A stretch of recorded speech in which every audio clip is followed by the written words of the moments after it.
अस्सलाम वालेकुम व्यूअर्स, क्या हाल है। उम्मीद है कि आप सब लोग ठीक ठाक होंगे। तो आज की वीडियो का टॉपिक है कि साइप्रस में ड्राइविंग लाइसेंस कैसे बनाते हैं और इजी है या मुश्किल है। क्योंकि एक सब्सक्राइबर हैं शायद पाकिस्तान से, उन्होंने क्वेश्चन किया है कई दफ़ा कि भाई साइप्रस में ड्राइविंग लाइसेंस कैसे बनाते हैं, इस बारे में प्लीज़ वीडियो बनाएं। तो इसलिए वीडियो बनाई जा रही है। सबसे पहले मैं आपको बता दूं कि ये है वो जो साइप्रस में ड्राइविंग लाइसेंस बनाते हैं, वो स्टेप बाय स्टेप प्रोसेस होता है। पहले आप लर्नर बनाते हो और लर्नर बनाने के लिए जो न्यू स्टूडेंट आता है उसको 6 मंथ वेट करना पड़ता है। 6 महीने जब तक आपके पूरे नहीं होते आप ड्राइविंग बनाने का प्रोसेस शुरू नहीं कर सकते, क्योंकि फर्स्ट स्टेप है लर्नर। वो जब आपके 6 मंथ कंप्लीट होते हैं उसके बाद आप बनाते हो। ये मैं आपको दिखा दूँ, ये लर्नर है मेरा, ठीक है। ये ऐसे होता है, इसको बोलते हैं लर्नर। और इसमें इधर कैटेगरीज लिखी होती हैं कि ये क्या क्या कैटेगरीज इस पे आप चला सकते हो। मोटरसाइकिल इस पे आप चला सकते हो, कोई मसला नहीं है। लेकिन बड़ी गाड़ी चलाने के लिए, मतलब कार वगैरह, उसके अपने रूल्स हैं। उस पर एक अलग से वीडियो बन सकती है, वो अब इस वीडियो में हम डिस्कस नहीं करेंगे। स्टेप कैसे शुरू होता है, ये मेरे साथ हैं अरविंद भाई, ये इंडिया से हैं, हम लोग एक साथ घर में रहते हैं। तो इन्होंने अभी रिसेंटली जब इनको 6 मंथ पूरे हुए तो लर्नर बनाया। तो इसलिए आज की वीडियो में ये मेरे साथ हैं। इनसे इनका जो एक्सपीरियंस है वो आप लोगों से शेयर करेंगे कि इन्होंने लर्नर कैसे बनाया था। आपको बेटर आइडिया मिलेगा कि लर्नर कैसे बनता है। तो सबसे पहले तो व्यूवर्स को आप हाय बोल दो। Hello viewers, Ram Ram. अच्छा, अभी इनसे पूछते हैं भाई, जब आपके 6 मंथ पूरे हुए तो लर्नर बनाने का जो प्रोसेस था वो आपने कैसे स्टार्ट किया। सबसे पहले जब स्टूडेंट नया आ जाता है तो उसका बैंक अकाउंट खुलता है। और स्टार्टिंग से अगर स्टूडेंट बैंक का अकाउंट खुलने के बाद कार्ड आ जाता है उसके पास एटीएम, वो उसी से शॉपिंग करता रहे तो उसकी स्टेटमेंट बनती जाएगी। कई स्टूडेंट होते हैं जो कैश में पेमेंट करते हैं हर जगह, तो उनकी स्टेटमेंट नहीं बन पाती। स्टार्टिंग 1 डेढ़ महीना चला गया तो उसका टाइम पीरियड कम हो जाता है। क्योंकि एक सेकंड, क्योंकि ड्राइविंग लाइसेंस में जो रिक्वायर्ड डॉक्यूमेंट्स हैं अभी वो आपको बताएगा। उसमें एक बैंक स्टेटमेंट भी होती है, पिछले 6 मंथ की बैंक स्टेटमेंट आपको दिखानी होती है। हाँ, तो शायद वो लोग ज़्यादा ट्रांजैक्शन में इंटरेस्टेड नहीं है, लेकिन उसका एक मकसद ये भी हो कि भाई ये 6 महीने से इसका बैंक स्टेटमेंट, बैंक अकाउंट खुला हुआ है। हाँ, लेकिन फिर भी अगर ट्रांजैक्शन हो उसमें तो अच्छी बात है। हाँ, महीने की 4-5 ट्रांजेक्शन हो तो भी चल जाती है। उनके पास रीडिंग होनी चाहिए कि हाँ इस महीने में ट्रांजेक्शन हुई है, नेक्स्ट में भी हुई है और नेक्स्ट में भी हुई है। हर महीने की थोड़ी थोड़ी रीडिंग हो तो भी काम चल जाता है उससे। अच्छा, कोई दिक्कत तो नहीं। प्रोसेस कैसे शुरू होता है। प्रोसेस स्टार्ट होता है, आपको डॉक्यूमेंट तो यही चाहिए, 6 महीने की बैंक स्टेटमेंट, रूम एग्रीमेंट, और कॉलेज की तरफ से एक लेटर जारी होता है 6 महीने के बाद कि हाँ ये अभी एलिजिबल हो चुके हैं लाइसेंस बनवाने के लिए। वो अच्छा, लेटर चाहिए। वो भी था। हाँ, अच्छा। कॉलेज की तरफ से लेटर जारी किया जाता है, अच्छा। स्टूडेंट को लेना पड़ता है वो, हम्म। उसके बगैर नहीं बनता। अच्छा, अभी प्रोसेस क्या होता है फिर इनसे पूछते हैं। अच्छा, प्रोसेस कैसे शुरू होता है। प्रोसेस ऐसे शुरू होता है कि इधर एक ऑफिस है जिसको बोलते हैं सिटीजन सेंटर। हाँ, 6-7 महीने पहले वो विदाउट अपॉइंटमेंट काम करते थे, कोई भी गया तो उनका काम। लेकिन अभी उन लोगों ने प्रोसेस ये शुरू किया है कि पहले से अपॉइंटमेंट लेनी होती है। उनका एक नंबर है, टेलीफोन नंबर, उस पर हम लोग जब कॉल करते हैं तो उसको बोलते हैं कि इस मकसद के लिए, इस पर्पज़ के लिए हमें अपॉइंटमेंट चाहिए। तो वो आपको अपॉइंटमेंट जब अवेलेबल होती है नेक्स्ट डेज में, विद इन वीक मिल ही जाती है, तो आपको अपॉइंटमेंट देते हैं। जब आप उस अपॉइंटमेंट वाले दिन जाते हैं वो आपको साथ में रिक्वायर्ड डॉक्यूमेंट्स भी बता देते हैं कि ये डॉक्यूमेंट साथ लेके आने चाहिए। हाँ, अच्छा, तो उस दिन जब आप जाते हो अभी ड्राइविंग लाइसेंस के लिए, ये अपने साथ क्या क्या लेके गए थे। एक तो बैंक स्टेटमेंट थी 6 महीने की, वो बैंक में 2 यूरो दे के निकल जाती है। आप पहले बैंक जाओगे उसके एक दिन पहले, हाँ, उधर से आपका जब नंबर आएगा तो आप उसको बोलेंगे कि भाई मुझे बैंक स्टेटमेंट चाहिए 6 महीने की। हाँ, तो वो आपको 2 यूरो लेके 6 महीने की बैंक स्टेटमेंट दे देंगे। हाँ, उसके साथ एक और डॉक्यूमेंट होता है यहाँ का रेजिडेंस परमिट, जिसको पिन कार्ड बोलते हैं, वो भी आप अपने साथ लेंगे ओरिजिनल। फिर आपकी कंट्री का पासपोर्ट, वो भी ओरिजिनल। फिर उसके बाद कॉलेज का जो रजिस्ट्रेशन लेटर होता है, और वो कॉलेज वाले इजीली दे देते हैं, वो भी आपके साथ होना चाहिए। तो ये सारे डॉक्यूमेंट तकरीबन यही है। हाँ, यही डॉक्यूमेंट है। हाँ, और हाउस कॉन्ट्रैक्ट, जब आप यहाँ पे रहते हो तो आपका हाउस कॉन्ट्रैक्ट बनता है, उसमें उससे आपका एड्रेस वो अप्रूव करते हैं, क्योंकि ड्राइविंग लाइसेंस में एड्रेस भी मेंशन होता है। हाँ, क्योंकि बैंक अकाउंट में हाउस एड्रेस सेम हो, हाउस एग्रीमेंट जो बना हुआ है वो भी एड्रेस सेम हो, वो दोनों एड्रेस एक जैसे होंगे तभी आपका लाइसेंस में एड्रेस आएगा। हाँ, ये स्टूडेंट यहाँ पे रहता है, बैंक, तो वो दोनों एड्रेस सेम होने चाहिए। वो दोनों एड्रेस सेम होना चाहिए। हाँ, तो ये डॉक्यूमेंट जो अभी मैंने बताए ये साथ लेके अरविंद भाई गए सिटीजन सेंटर। जब इन्होंने अपॉइंटमेंट दी, जिस दिन की अपॉइंटमेंट मिली उस दिन गए। उस दिन गए तो उधर अंदर जाके क्या हुआ? अंदर जाके काउंटर में जैसे ही आप एंट्री करते हैं, वहाँ पे वो स्लिप देते हैं आपको फिल करने के लिए कि हाँ इस नाम से आपका नेम फिल डाल दो, नेम डाल देते हैं। फिर वो असल में वो ग्रीक में होता है, लेकिन वो साथ में इंग्लिश सैंपल भी आपको दे देते हैं। सैंपल पेपर भी देते हैं और एक खाली पेपर देते हैं। वो उसके हिसाब से उसमें लिखा हुआ होता है, इसमें इस बॉक्स में ये लिखना है, उसके हिसाब से आप अपना फिल कर देते हैं। नेम हो गया, पासपोर्ट नंबर हो गया, पिन के नंबर हो गया, ये 3-4 चीज़ें जो होती है, और हाउस एड्रेस जो आपका है कॉन्ट्रैक्ट वो फिल और मोबाइल नंबर भी उधर लिखना होता है। मोबाइल नंबर वो ये सब फिल करवा देते हैं। हाँ, फिर जब फिल करोगे तो जो आपका काउंटर पे वो पहले से जब आपको स्लिप देंगे तो उस पे आपका काउंटर नंबर लिखा होगा। हाँ, काउंटर नंबर लिखा जाता है। और उधर वेटिंग एरिया होता है, उसमें बिठा देते हैं आगे, क्योंकि काउंटर खाली नहीं होते। जब काउंटर खाली होता है तो उसमें जैसे अपना पासपोर्ट बनाते हैं तो उसके हिसाब से भी वो डिस्प्ले चलती है, उसमें शो होता रहता है ये काउंटर नंबर खाली है। और खुद की वो एक स्लिप देते हैं, उस पर अपना लिखा होता है B628 ऐसे। वो उसके काउंटर पे बुला लेते हैं, B6 वाला कैंडिडेट उधर। हाँ बिल्कुल, उधर काउंटर पे जाके बनवाना पड़ता है। वेटिंग एरिया में स्क्रीन लगी होगी, उस पर जब आपका जो स्लिप दी होगी उस पर जो काउंटर नंबर होगा, जब आपका डिस्प्ले होगा कि फलां काउंटर नंबर पे आप जाओ तो आप जाओगे, आपका नंबर होगा। नॉर्मली नंबर 5-6 मिनट में आ जाता है, ज़्यादा रश नहीं होता। तो आप उधर गए तो जो लेडी थी, लेडीज ही होती है इधर सारे स्टाफ में लेडीज ही है। तो जो लेडी थी उसने आपके सारे डॉक्यूमेंट देखे, फिर क्या किया? उसने सारे डॉक्यूमेंट चेक किए। पहले तो सारे ओरिजिनल चेक करती है, फिर वो एक एक फोटो कॉपी निकालती है। फोटो कॉपी यहाँ पे ये खुद ही कर लेते हैं, स्टूडेंट को लाने की जरूरत नहीं पड़ती, ये ऑफिस में सभी कर लेते हैं। फिर वो सारे चेक करती है, अगर सारे सही है, कोई दिक्कत नहीं है किसी भी डॉक्यूमेंट में, फिर वो आपको स्टैंप करके एक स्लिप निकाल के और देती है कि हाँ यहाँ से सिटीजन सेंटर से इस स्टूडेंट का सारे डॉक्यूमेंट क्लियर है, कोई दिक्कत नहीं, अब ये लाइसेंस बनाने वाले के लिए क्लियर है। फिर वो स्टैंप लगा के एक आपको स्लिप देते हैं। फिर वो स्लिप लेके आपको टेस्ट सेंटर जाना होता है। टेस्ट सेंटर जाने के लिए, वहाँ पे टेस्ट देने के लिए आपको कोई डेट फिक्स नहीं करनी पड़ती।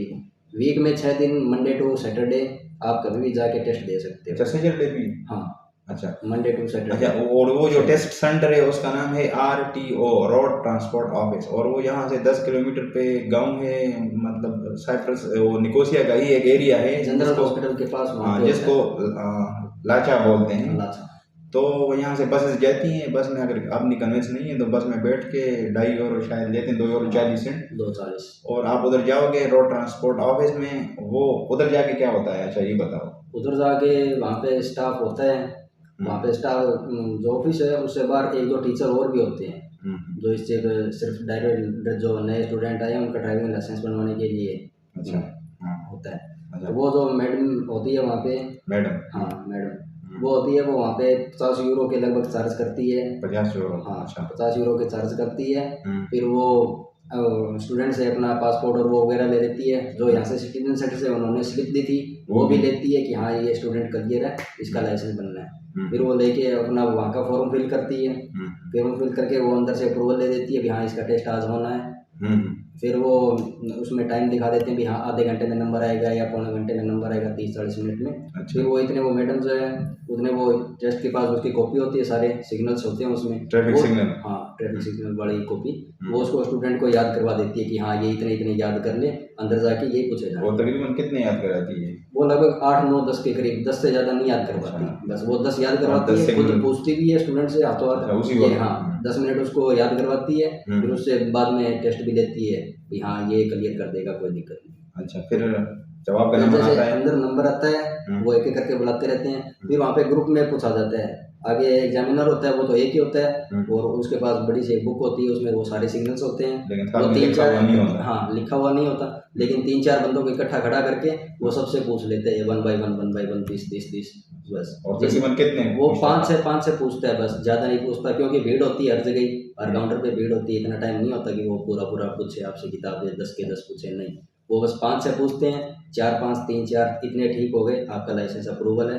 फिर वो वहाँ से एक लेटर और जारी करते हैं आपके टेस्ट पास होते ही। अगर बाई चांस आप पहले टेक में टेस्ट पास नहीं कर सकते, 1-2 कोई मिस्टेक होगी, आप सिग्नल नहीं बता पाए, फिर वो आपको सेम डे तक कितनी भी बार आप रीटेक दे सकते हो। आधे घंटे बाद वो फिर बोल देते हैं भैया थोड़ा फिर याद करो, फिर याद करके आओ, आधा घंटा और लगाओ, फिर आ जाना। फिर भी नहीं हो सकता, आधा पौना घंटा और लगाओ, आप फिर से आ जाना। वो कोई दिक्कत नहीं, क्योंकि फॉर्म में लिखा गया कि आज की डेट में इसको टेस्ट देना है, तो दिन अभी अच्छा तक पूरा पड़ा, आप कभी भी टेस्ट दो चाहे पूरे दिन में। अच्छा, गुड। तो हाँ, फिर वो जैसे आपका टेस्ट क्लियर हो गया, फिर वहाँ से वो लेटर निकाल के देते हैं, यहाँ इसका टेस्ट अप्रूवल हो गया, ही इज क्लियर, यहाँ से ये क्लियर है। फिर वो आपको लेटर लेके सिटीजन सेंटर में वापस आना पड़ता है। अच्छा, एक सेकंड, हाँ हमारे टाइम में ऐसा नहीं था, अभी बहुत इजी हो गया है। मैं व्यूअर को बता दूं कि अभी बहुत इजी है, आपको पहले वो याद करवाते हैं 8-10 उसी में लेंगे। हमारे टाइम में जब मैं था 10 साल पहले या 12 साल पहले, उस वक्त सारी बुक जो थी ट्रैफिक सिग्नल की सारी, हाँ पहले से पता नहीं था कि कौन सा, वो एग्जामिनर के पास पड़ी होती थी और वो उसमें से किसी भी जगह से आपसे 8-10 क्वेश्चन करता था। मतलब अभी तो बहुत इजी हो गया है। अभी तो कुछ पूछते नहीं। अच्छा अच्छा, पास हो गया तो फिर पास हो गया, वहाँ से वो लेटर लेके यहाँ पे एक और लेटर वो आपको दे देंगे कि इसका पास हो गया और हाँ, उसको ये अप्रूवल इशू हो किया गया, जाए। इसका लर्नर लाइसेंस इशू किया जाए। वो लेटर लेके आपको वापस यहाँ सिटीजन सेंटर में आना होता है, जहाँ से आपने स्टार्ट किया था, उसी प्रोसेस पे वापस आना। जो सिटीजन सेंटर है उधर दोबारा अपॉइंटमेंट लेनी होगी, कई बार लेनी पड़ती है, कई बार नहीं भी लेनी पड़ती है, दोनों बात है। कई बार ये बिना पूछे भी कर देते हैं, यहाँ अपॉइंटमेंट नहीं ले रखी तो भी ये जारी कर देते हैं। अच्छा। अगर अंदर से इन्होंने बोल दिया यहाँ अपॉइंटमेंट लेके फिर आना, आप फिर अपॉइंटमेंट लेनी पड़ेगी, फिर से कॉल करके। अपॉइंटमेंट लेने का तरीका बहुत इजी है, उनका फ़ोन नंबर है, उस पर आप फ़ोन करो, हाथों हाथ अटेंड होगा और फिर उसको बोलो कि मेरा वो टेस्ट पास हो गया है और मुझे इशू चाहिए, लर्नर का इशू चाहिए, तो वो आपको डेट दे देंगे। हाँ, डेट और टाइम देते हैं। एक बात और है, हाँ, डेट और टाइम दिया उसी टाइम पे आपका काम होगा। उससे ना पहले होगा ना बाद में होगा। अगर इन्होंने 2 बजे का टाइम दिया तो 2 बजे ही काम होगा, 11 बजे आपका काम नहीं होगा। लेकिन एक फैसिलिटी है, जब मैं टाइम ले रहा था अपने रिन्यूअल के लिए लर्नर के, तो मुझे उसने फ्राइडे का टाइम दिया। मुझे कहती है कि सुबह 9 बजे, ठीक है, 9 से थोड़ा सा बाद में तो मैं चूँकि जॉब पे जाता हूँ, ब्रेक का टाइम मेरा 1 o'clock है, तो मेरे लिए कन्वीनियंट टाइम 1 o'clock था। मैंने उसको बोला कि क्या दिन में आज उस दिन में कोई और टाइम अवेलेबल है? उसने कहा कि मैं देखती हूँ। तो उसने कहा कि 2:30 बजे का टाइम भी अवेलेबल है। तो मैंने कहा मेरे लिए 2:30 बजे सूटेबल है, क्या आप वो मुझे दे सकती हैं? तो उसने कहा कि ठीक है, आपका 2:30 बजे हो गया। नहीं तो मुझे वो सुबह का टाइम दे रही थी। तो मतलब बहुत कोऑपरेटिव स्टाफ होता है। अच्छा, 2-3 बार ये टाइम बताती है, मॉर्निंग का भी देते हैं, आफ्टरनून का भी, जो आपको कन्वीनियंट टाइम होता है, जो आपको कन्वीनियंट हो वही टाइम आप सेलेक्ट कर लो, फिर अपने पास नोट कर लो कि भूलो नहीं, क्योंकि उसी टाइम पे आपको वो एंटरटेन करेंगे और उसी डेट को करेंगे। अच्छा, उसके बाद जब उस डेट पे जाओगे, जब आप गए तो फिर क्या हुआ, कैसे आपको इशू करके दिया? ऐसे इशू करके फिर ये यहाँ सिटीजन सेंटर वाले फिर से आपको वो लेटर देखते हैं जहाँ पे आपने टेस्ट दिया था, वो लेटर देखेंगे। पिंक पासपोर्ट डॉक्यूमेंट ये दोबारा चेक करते हैं ये। अच्छा, वही वाले दोबारा? हाँ, जो स्टार्टिंग में चेक किए थे ये दोबारा चेक करेंगे, क्योंकि अब इनको इशू करना पड़ता है। कुछ भी गड़बड़ी हुई तो सारी प्रॉब्लम इनकी होगी। और अभी साथ में एक्स्ट्रा चीज और भी होगी, 2 फोटो भी आपकी चाहिए। हाँ, अब तो आपको कलर फोटो होने चाहिए पासपोर्ट साइज। ये देखो मेरा फोटो इसके ऊपर लगा है, तो ऐसे पासपोर्ट साइज 2 कलर फोटो। एक वो असल में वो ऐसे 2 बनाते हैं। हाँ, एक अपने पास रखते हैं, एक हमें इशू करते हैं, तो 2 फोटो इसलिए चाहिए। हाँ। अच्छा, फिर तो 2 फोटो सारे डॉक्यूमेंट चेक किए, सारे डॉक्यूमेंट चेक करते हैं। वहाँ से जो लेटर इशू हुआ था करियर का वो भी चेक करते हैं। अच्छा, अपने उस डेटा में, क्योंकि हाथों हाथ डेटा ट्रांसफर होता रहता है इनके पास, दोनों के पास। तो वहाँ पे चेक करते हैं, सारा क्लियर है। फिर यहाँ पे ये 20 यूरो और चार्ज करते हैं, क्योंकि प्रिंट आउट करके देते हैं। 20 यूरो असल में इसकी फीस है। कोई इस पे खुद पे भी लिखा हुआ है। ये देखो, ये इसके ऊपर लिखा है 20 यूरो, ये लेकिन इसके ऊपर लिखा है 20 यूरो। ये इसकी असल में इशू की फीस है, तो 20 यूरो फिर दोबारा इसलिए लेते हैं। हाँ, अच्छा, 20 यूरो लेते हैं, फिर ये प्रिंट आउट आपको करके दे देते हैं। ये वाली चीज़ आपको दे देंगे, लर्नर लाइसेंस। इसके भी आप मदोरा बिल्कुल, इस पे बिल्कुल एक्सपायरी 1 ईयर होती है, ये आप देख लें। लेकिन इस पे मुझे जिस डेट को इशू हुआ उसके पूरे 1 साल तक इसकी एक्सपायरी है। अच्छा, तो लर्नर आपके पास आ गया। जब लर्नर आपके पास आ गया तो आप सिटीजन सेंटर से बाहर आ गए और आपका काम खत्म। अभी अभी आगे का प्रोसेस। अच्छा, पहले मैं ये शॉर्टकट में थोड़ा सा, क्योंकि हमने बहुत बातें की, शायद आप लोग कंफ्यूज हो।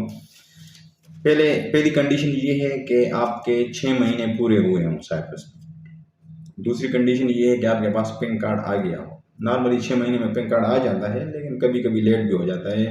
अभी कल मैं एक स्टूडेंट से मिला, उसको अभी 6 महीने पूरे होने वाले हैं, अभी तक पैन कार्ड नहीं आया। तो जब तक पैन कार्ड नहीं आएगा आप लर्नर नहीं ले सकते।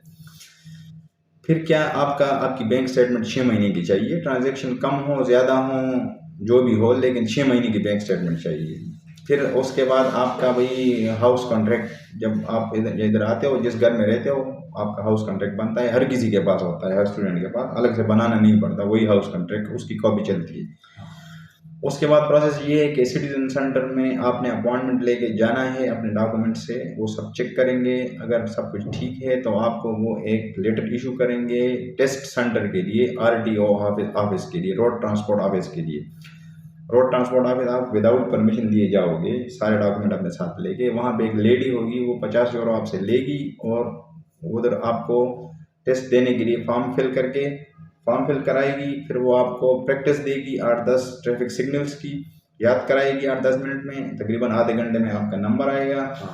और फिर आपको अंदर जाके एग्जामिनर 3-4 स्टूडेंट को एक साथ खड़ा करके पूछता है, 4-5, ठीक है। उनमें से 4-5 में से अगर मतलब 1-2 गलत भी हो गए तो नो प्रॉब्लम, कोई दिक्कत नहीं है, टेस्ट आपका पास हो गया। अगर पहली ट्राई में आपका पास नहीं हुआ, सिग्नल आपने ठीक नहीं बताए, तो उसी दिन में आप जितनी भी दफ़ा दोबारा प्रिपेयर करके फिर आधे घंटे बाद, दोबारा प्रिपेयर करके फिर आधे घंटे बाद, उस दिन में जितनी भी दफ़ा आप अप्लाई करो।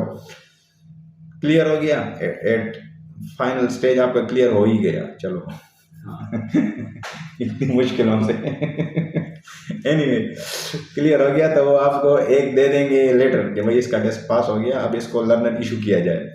फिर आप वो अपने डॉक्यूमेंट भी सारे और उन्होंने जो लेटर दिया है पास होने का वो भी अपने साथ लेकर आओगे और सिटीजन सेंटर दोबारा जाओ। तो हो सकता है ये विदाउट अपॉइंटमेंट आपको कर दें, नहीं तो बेहतर यही है कि दोबारा उनको उसी फ़ोन नंबर पे कॉल करो और उनको बोलो कि मेरा टेस्ट क्लियर है लर्नर के लिए और मुझे लर्नर इशू कराना है। तो वो आपको विदिन 1 वीक 2-3 दिनों बाद डेट दे देते हैं। तो उसी डेट पे फिर जाओ, यही डॉक्यूमेंट सारे अपने साथ लेके जाओ, लेकिन 2 पासपोर्ट साइज कलर फ़ोटो भी साथ लेके जाना है जब अभी इशू के लिए जाना है। तो उधर आपका वो इशू कर देंगे, नॉर्मली 5-10 मिनट में हो जाता है और प्रोसेस बहुत इजी होता है। वो क्लास इशू हो गया लर्नर, ठीक है। अब आगे जो ये लर्नर जो है, ये मैं बता दूं कि लर्नर पे आप मोटरसाइकिल की आपको इंश्योरेंस भी बना के देते हैं और मोटरसाइकिल आप चला भी सकते हैं, इस पर ख़रीद भी सकते हैं, सब कुछ कर सकते हैं। सिर्फ मोटरसाइकिल पे L लगाना होता है बस।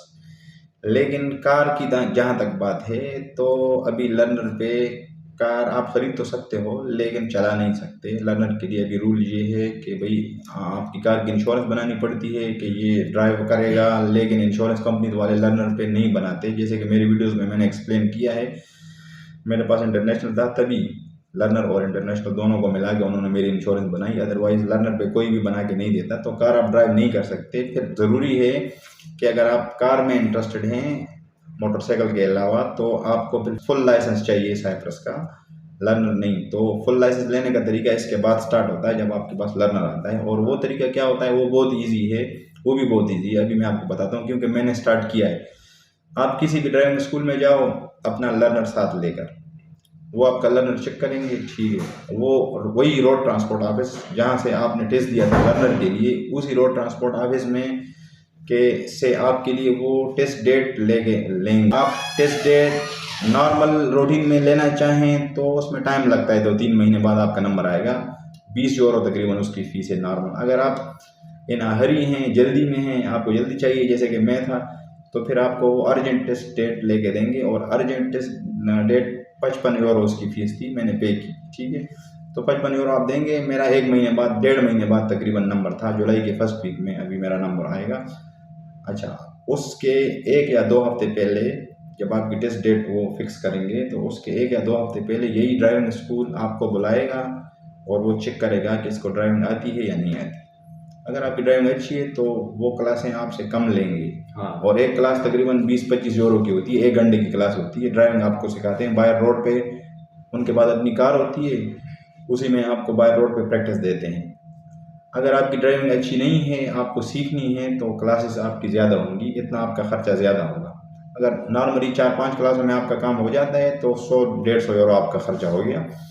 अगर ज़्यादा आपको क्लासें चाहिए, आपकी ड्राइविंग ठीक नहीं है, तो फिर उसका उतना ही ज़्यादा खर्चा होगा। अच्छा, प्रैक्टिस आपको दे दी ड्राइविंग स्कूल ने, आपको सिग्नल भी वो सिखाते हैं, ट्रैफिक सिग्नल भी। आपने खुद भी ट्रैफिक सिग्नल सब कुछ याद करना है, क्योंकि उधर फिर ऐसे नहीं होता कि आपको 8-10 देंगे और वही आपसे पूछेंगे। उधर सारी बुक में पूछते हैं जितने भी ट्रैफिक साइंस हैं। जिस दिन आपका टेस्ट होगा, क्योंकि मैंने पीछे दिया था टेस्ट, तो मुझे याद है कि वो कैसा प्रोसीजर था। लेकिन उधर उस दिन वही ड्राइविंग स्कूल वाला आपको लेके जाएगा अपनी कार में, जिस कार पे आपने ड्राइविंग सीखी थी या प्रैक्टिस की थी। उधर जब आप जाएंगे तो उधर 8-10 एग्जामिनर होंगे और 8-10 बंदों को ही उस दिन वो बुलाते हैं। ठीक है, वो हर एक एग्जामिनर के अगर 8-10 एग्जामिनर हैं, सबके नाम एक पर्ची पे लिख के फोल्ड करके एक ऐसे शीशे के गिलास, नहीं शीशे के गिलास आपको दिखेगा, उसमें सब नाम डालते हैं, फिर पेन से ऐसे घुमाते हैं और जो कैंडिडेट होते हैं टेस्ट देने वाले वो लाइन में ऐसे खड़े होते हैं, तो एक एक बंदा आता है, एक पर्ची निकालता है, जिस एग्जामिनर का नाम आ गया उसी एग्जामिनर के पास हो जाता है। ठीक है, तो फिर एग्जामिनर के पास आप जाओगे, हर एग्जामिनर अलग अलग प्रोसेस शुरू करेगा। अब जैसे मेरा नंबर आया तो मेरा जो एग्जामिनर था, मैं गया, उसके पास बुक थी, ऐसे मेरी तरफ की, मैं उसके सामने बैठा था, वो मेरे सामने ऐसे बैठा था, मुझसे जो बुक थी उस पर ट्रैफिक सिग्नल बना होगा, साथ में लिखा नहीं होगा कि किस लिए। अब बोलेगा बताओ बताओ बताओ बताओ, 8-10 क्वेश्चन किए, मैंने सब ठीक किए थे, उसमें से 8-10 में से अगर 7-8 भी ठीक आपने किए तो नो प्रॉब्लम।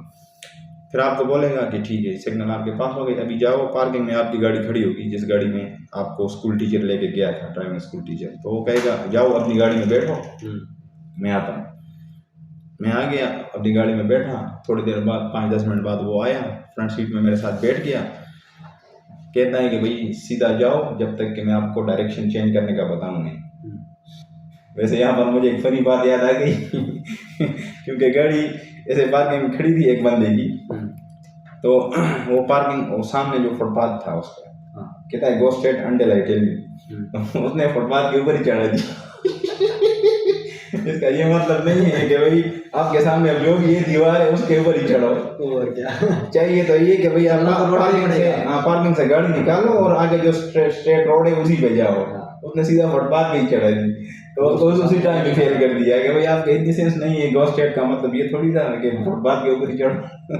एनीवे, तो अभी और बातें करने की ज़रूरत नहीं है, फिर टेस्ट में वो क्या क्या देखते हैं वो अलग से है, लेकिन फिर अगर आपकी ड्राइव पास हो गई उस दिन, वो आपको बाहर रोड पे लेके जाएगा, चेक करेगा, सब कुछ राउंड अबाउट में चेक करेगा, 2 गाड़ियों के बीच में पार्किंग करवाएगा, बहुत लंबा प्रोसेस होता है 8-10 मिनट का। अगर आपका सब कुछ ड्राइविंग ठीक ठाक है तो वापस आपको वो लेके आएगा, उसी पार्किंग में गाड़ी आपकी पार्क करवाएगा और फिर वो आपको अपने साथ लेके अंदर ऑफिस में जाके आपको एक अप्रूवल लेटर दे देगा कि भाई हाँ इसका ड्राइविंग पास हो गया और इसको ड्राइविंग लाइसेंस साइप्रस का इशू किया जाए, रेगुलर लाइसेंस, फुल लाइसेंस। ठीक है, तो फिर आप वही फॉर्म लेके सिटीजन सेंटर दोबारा आओगे, सिटीजन सेंटर से अपॉइंटमेंट लेके, और उस दिन आपको वो कार्ड होता है, ऐसे पेपर नहीं होता, फुल लाइसेंस प्लास्टिक का कार्ड, हाँ वो छोटा सा कार्ड होता है, उसकी 40, इसकी 20 यूरो फीस है, उसकी 40 यूरो फीस है।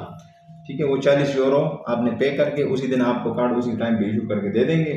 नॉर्मली कार्ड की एक्सपायरी बहुत ज़्यादा होती है, और साइप्रस का लाइसेंस जो है ये सारे यूरोपियन यूनियन में, यूरोप का जितना भी कॉन्टिनेंट है, European union plus European union के अलावा भी जो कंट्रीज यूरोप में हैं, सब में एक्सेप्टेबल है। किसी और कंट्री में आपको दोबारा से लाइसेंस लेने की ज़रूरत नहीं है, ये चलेगा। या अगर आप विजिट पे जाते हो तो इसी लाइसेंस को यूज़ करके वहाँ पे ड्राइविंग कर सकते हैं। तो बेनिफिट बहुत ज़्यादा हैं साइप्रस के लाइसेंस के। तो ये सारा प्रोसीजर था कि साइप्रस में लाइसेंस कैसे लेते हैं, तकरीबन कितना खर्चा होता है, और एंड तक मैंने आपको बता दिया। पहले लर्नर का हम दोनों ने आपको एक्सप्लेन किया, उसके बाद लर्नर के बाद जो फुल लाइसेंस है उसका भी मैंने आपको बता दिया। वन मोर थिंग सुल्तान, हाँ, अगर टारगेट अगर आपका यही है अभी हाँ ड्राइविंग लाइसेंस बनवाना है बाहर की किसी कंट्रीज में जाके, तो आपकी जो होम टाउन कंट्री है, बोर्न कंट्री है, आप उसमें ड्राइविंग जरूर सीखें, गाड़ी सीखें, ये आपने वहाँ पे क्योंकि अपने वहाँ एशियन कंट्री में मैनुअल है और यहाँ पे ऑटो और मैनुअल दोनों ड्राइविंग है। नहीं, दूसरी बात में आपको वहाँ पे आप सीखेंगे तो आपको बेनिफिट होगा, क्योंकि यहाँ पे अपनी तरफ तो इतना ट्रैफिक नहीं होता, यहाँ पे तो रूल सारे होंगे, यहाँ पे एक भी रूल छूट गया तो आपका ड्राइविंग लाइसेंस नहीं बनेगा। अपनी यही बात है कि आप अपनी बोर्न कंट्री, होम कंट्री में ड्राइविंग सीख के आए हैं, जरूर सीखिए। और दूसरी वजह ये भी है कि अगर आप ड्राइविंग सीख के नहीं आते और आपको शुरू से ड्राइविंग स्कूल वाले ड्राइविंग सिखाते हैं, तो इसका मतलब कि आपका खर्चा कितना ज्यादा होगा, बहुत ज्यादा होगा, क्योंकि हर रोज 30-30 यूरो की क्लासें लोगे, हफ्ते में 7 लोगे तो भी आपका बजट आउट ऑफ, और कम से कम वो आपसे 20-25 क्लासें तो लगवाएंगे, क्योंकि आपको ड्राइविंग आता ही नहीं। हाँ, क्योंकि आपको स्टार्टिंग से ही पहले गियर से स्टार्ट करेंगे, वो बिल्कुल तो बेस से स्टार्ट करते हैं। इससे अच्छा है अपनी होम टाउन कंट्री में वहीं पे सीखें, तो बंदे दुखी नहीं होते यहाँ पे। बिल्कुल, ड्राइविंग सीख के आओ, और फिर इधर का जो प्रोसेस है वो बहुत इजी है, लेकिन आपको ड्राइविंग आनी चाहिए, यही बात है। बस ये थी आज की वीडियो। उम्मीद है कि आप लोगों का फायदा हुआ होगा, दुआ में याद रखिए। अरविंद भाई ने बहुत हेल्प की, इसका बहुत शुक्रिया। राम राम। ओके भाई, अल्लाह हाफिज़।